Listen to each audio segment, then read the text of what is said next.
morning, good afternoon, wherever you are at in the world. Welcome back to another episode of Conversations Unleashed. It is me, Michael Bonner. I am here, and I'm so glad that you all are taking the time in your day to just tune in to this podcast, man. I'm so overwhelmed. I'm so grateful. Everything that you post. If you can, make sure you rate it on Spotify and Apple Music, Apple Podcasts, Even check out the YouTube page for those that like the visuals. It's being recorded right now in my classroom. So I just want to thank you for your support. You all know me. It's almost going on a year and a half now doing this podcast. And if you hear a little difference in my voice, in all transparency, it is because I am currently grieving. Early this week, on the second half of spring break, I lost my grandfather, the first grandparent I've had to lose. And the guy was absolutely incredible. He was magical. He was my first pastor. He was a model of love, the way he loved my grandmother. You know, that was her second marriage. They were together for 40 years. He taught me about ownership, and he was not a perfect man, but I think it's broke my heart because as a black man, as successful as I am, you know, it is rare to see and have so many different models like that in your family. Like when I look online and I'm listening to people talk about whether they go 50-50 or a man should be a provider, etc. All the men in my family break those molds. I don't come from that world. The men in my family, we love, we protect black women. We cook, we do clean, we do provide. And they have incredible queens that are their assets. And it's just so tough for me. And I've been struggling all week because he knew how well I was doing. He knew I loved him. I know he loved me. And I know he saw it, but I never gave him the opportunity or provided an opportunity for him to experience it.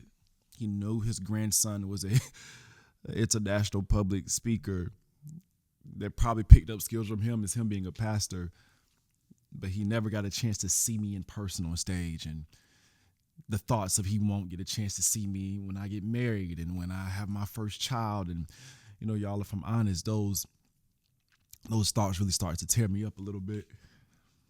And one good friend of mine said that grief is love that doesn't have a place to go. So I'm going to work on that. And I'm okay with admitting that to you all because we're supposed to rise together and to let you know that we all are humans. We all go through different experiences. I do want you to do this for me, though, if you can. All right. I want you to, if you have family members, if you have people that you love and connected to and you haven't talked to them in a minute, please do me a favor and reach out. If it's worth reaching out, reach out to them. Get into those cousins group chats, get into those family group chats, post on Facebook, and tell these people that you love them. Y'all, listen, we are the most connected, disconnected generation. We see everybody's lives, and I know it's true because when I look at the likes on my page versus the amount of people that view my stories is disproportionate. It's probably 3 times the amount that view my stories versus liking on the page, which gives me the data. We just scroll through things and just going past people's lives, and we're going past their meaningful moments in their lives, and life is too short, man. So if you can for me on today, I need you to do that. Go tell someone right now you love them. Text someone right now you love them. I don't care if it's something that's extreme and an outlier that can't be resolved. Go do that, right? But don't do that. But if you feel like, hey, I really care about this person, I haven't heard from in a long time, please reach out. All right. Now today, I sit on today, so give me some grace. Today, spring break is ending for me. It's currently Saturday. I'm recording this for you because I have to do a speech and put on a mask and go give a speech at Deloitte University. And then I have to do something for Home Depot on the 14th, which is probably the day you're listening to this podcast, which I'm probably releasing it. So keep me in your prayers. But this is the 4th quarter inside of my main business, which is being a phenomenal teacher or attempting to be. And I want to talk to you about what I'm going to do to address this and the importance of why I'm attacking this 4th quarter this way. So let's get into it and let's have a good episode. Let's go.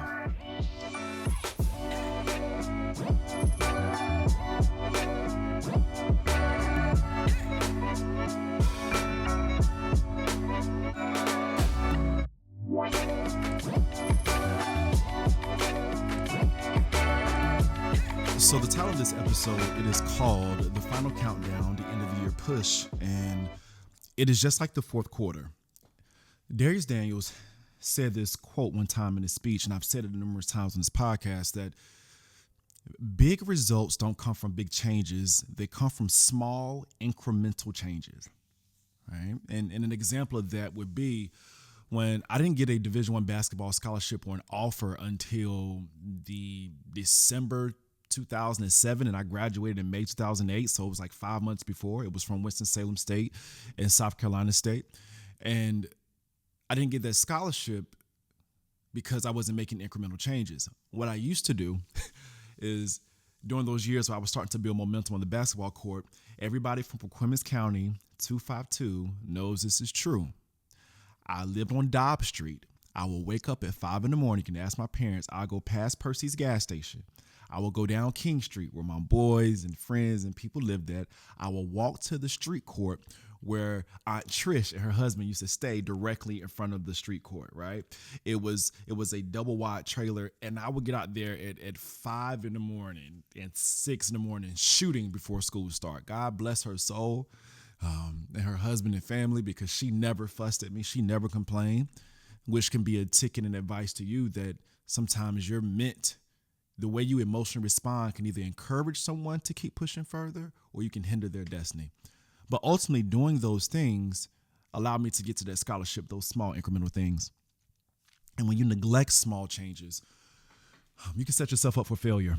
So the reason why I am really locking in for this fourth quarter, despite the news I shared with you earlier about my grandfather, is that I want to make a statement for myself. I want to make a statement for my students as well. And I want us to finish so strong this quarter, whether they're being assessed to iReady or the ERB. One of the biggest things for me now, and that people truly respect, particularly in my world, is results.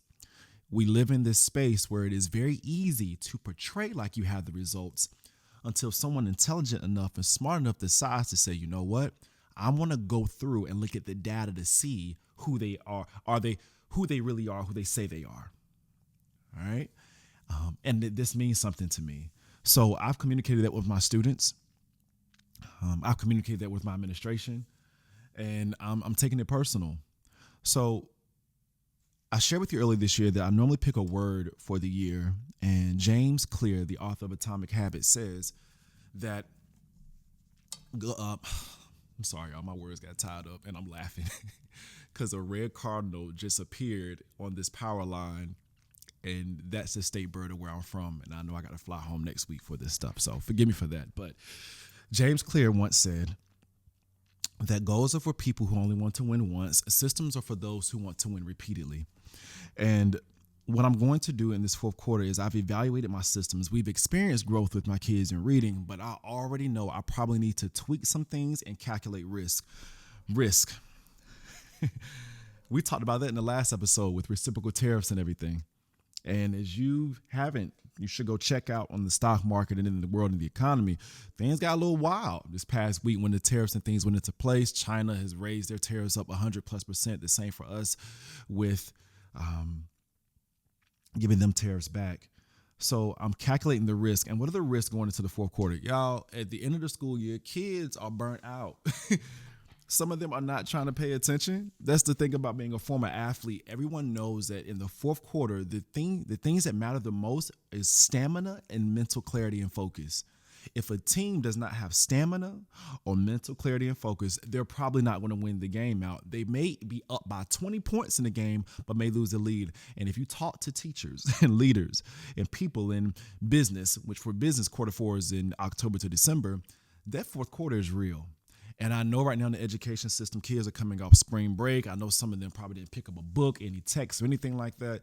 So I'm already calculating that risk. And I know that I need to push for that and build systems around that. So I'm going to give you 3 things that I'm tweaking starting next week to ensure that we achieve those targets, to ensure my kids can feel the adrenaline and the dopamine of, hey, we did this, we grew. And I want to talk to you about that. The first thing, as I told you, I'm going to pick up the intensity in my classrooms, right? What I mean by the intensity, I'm talking about oftentimes it's easy. I've done it this year and in the past. You could become lackadaisical with your routines and how you're running things. And what happens is if you don't maintain the intensity of something, you lose the power behind that thing, the force, the energy behind that. And one of the things that I've learned for me is that oftentimes in the fourth quarter, as I told you, kids are losing focus. So for me, I'm picking back up my intensity with my teaching, with my instruction, with them working collectively inside of groups, getting things done, with the flow and the rhythm of my classroom, the intensity in regards of making sure I'm maintaining an even level of discipline, right? Someone's going to get out of line. But the question is, how do I lovingly and in a fair and equitable way bring them back in line to make sure they understand my job here is not to be your friend. My job is to make sure that you grow and be an incredible student, an incredible leader in the future.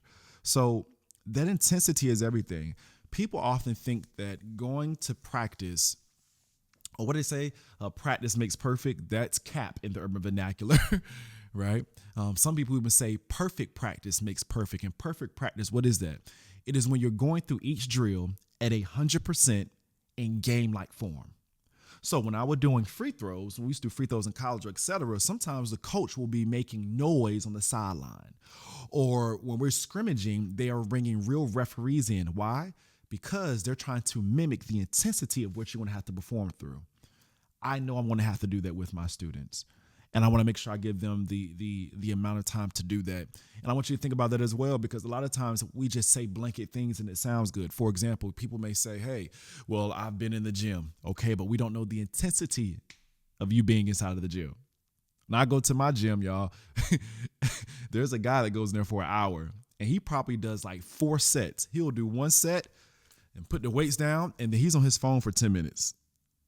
Then he goes back to the set again. And I know, brother, you ain't getting no work done.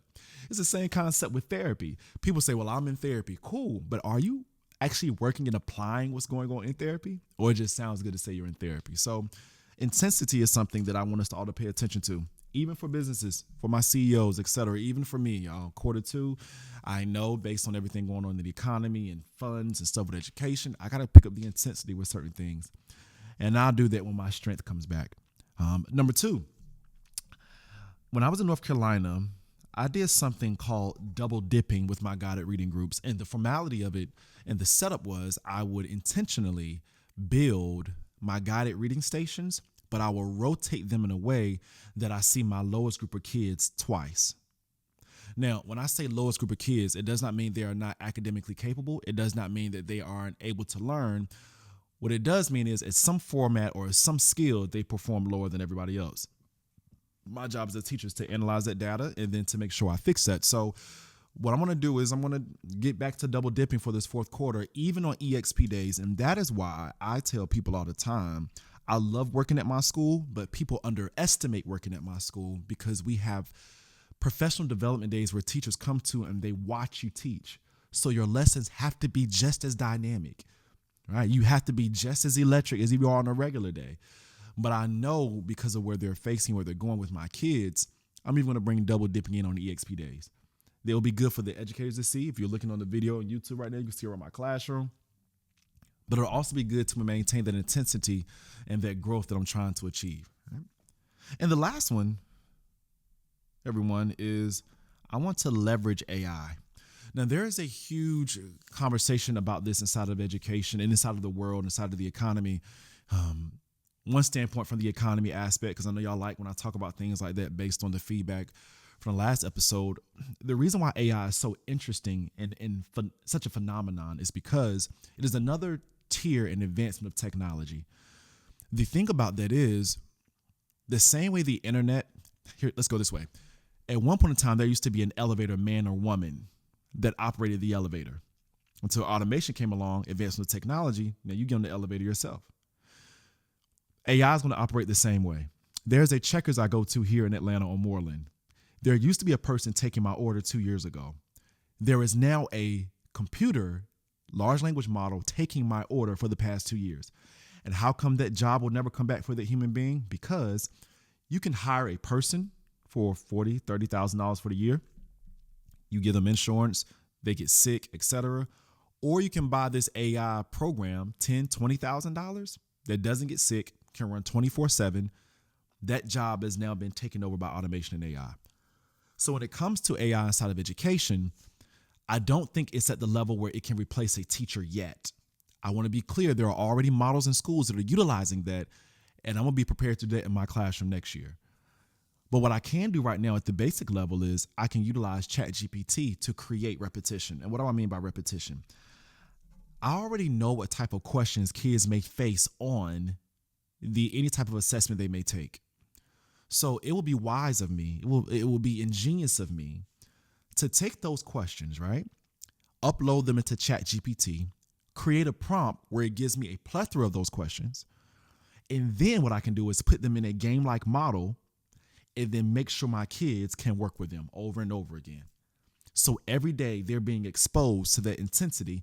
So when it comes to the assessments, when it comes to real world reading and application, when they come across certain questions, they've already been trained. They've already understand what those words mean. What is this question asking me? And a lot of times kids don't do well inside of school or inside of their assessments because they weren't properly prepared. All right. We know anything can happen on testing day. They may not, they family may be having issues. They may be having issues. Their boyfriend may broke up with them. The teacher may be off, etc. But the goal is to minimize as much risk, as we said, as possible. And one risk is making sure they're adequately prepared. And I want to make sure I do that. So I gave you the 3 things. You can utilize this in education, inside of your business, whatever the case, in your personal life, right? Intensity, double dipping, and leveraging AI. I think that's going to help us in this school year out in my 12th year teaching. I want to thank you for your support with this podcast. Forgive me for the hiccup earlier, because you don't know, I edit all of this. I shoot all this myself. I go through all of this. And one of the things that threw me off right then is I had a little fumble with the James Clear quote is because I don't know if the red cardinal was a sign, that my grandfather, he's here. Ironically, the state bird is here in Georgia, the red cardinal from North Carolina, right? But I started the podcast off that way because I want to let you know, we all have battles. And last week I talked about it. I talked myself right into it, that I understand my feelings, but I can't worship them, right? So I'm fully aware of the second week, because he died Tuesday. I know that I was supposed to take a break, but life happens. So y'all, I ain't gonna hold you. I've been trying to self-medicate. I've been on Call of Duty for hours. I've eaten everything I wanted. I did not go to the gym. I did not. I was a complete mess. And guess what? That's okay. Because progression is not perfection. And the reason why I know it's okay, because what I'm feeling just means that I love them a lot. And I want all of you to know that I love you and rock with you as well. I don't know all of you. We have listeners from, oh my gosh, from the United States to international to whatever the case may be. But just know I appreciate you. And thank you for being with me in this space and this space. And this is why the concept of conversations together, conversations unleashed, rising together, because this is a place for real conversation. This is a place where we can grow together. And what does growth look like? Vulnerability, truth, data. And I want you to take a note from me today to be fearless in that, to live in your truth. I have to give a speech to students at Deloitte University tonight in Dallas, Texas. And guess what I'm gonna do? I'm gonna put my glasses on throughout this airport. I'm gonna pull myself together. I want to put on a mask. When that speech is over, I'm gonna take that mask off and go lay in my bed and try to think happy thoughts. And then on Monday when I'm at Home Depot at the celebration at the Mercedes-Benz Stadium, you know what I'm gonna do? I'm gonna put on my mask, go out there and get my job done, create this content, and take my mask off and be human until I'm back strong again. And that's okay. You know that I love you. I appreciate you. And to the statement of legacy over likes, like my grandfather did, leaving an incredible legacy, I want you to know that you can do the same. Take care of yourself. I love you. And never forget, legacy over likes. Peace.